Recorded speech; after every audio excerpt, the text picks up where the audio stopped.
त्रिपुरासुर असुरों की एक तिकड़ी थी जिसमें तारकाक्ष, कमलाक्ष और विद्युन्माली नाम के 3 भाई शामिल थे। ये तीनों महान असुर तारकासुर के पुत्र थे।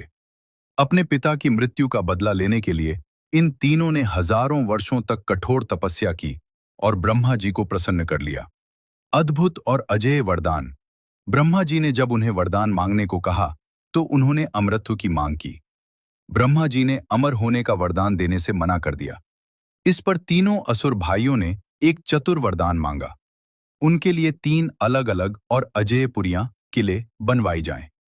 पहली सोने की स्वर्ग में, दूसरी चांदी की आकाश में और तीसरी लोहे की पृथ्वी पर स्थित हो।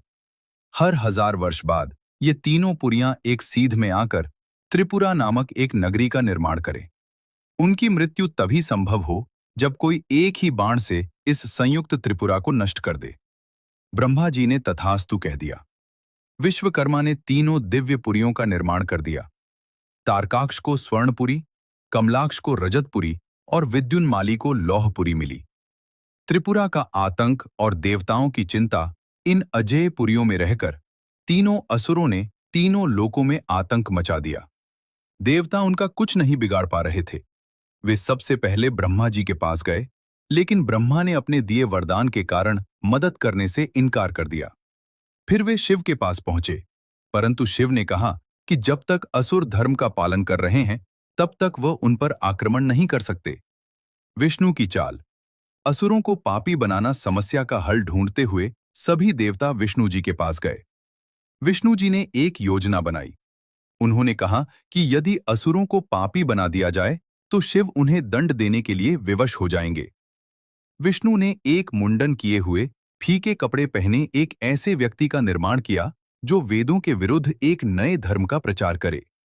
इस व्यक्ति ने जंगल में जाकर उपदेश देना शुरू किया, जिसमें यह बताया गया कि न कोई स्वर्ग है, न नरक और न ही कोई पुनर्जन्म। उसकी शिक्षाएं इतनी प्रभावशाली थीं कि ऋषि नारद भी भ्रमित हो गए।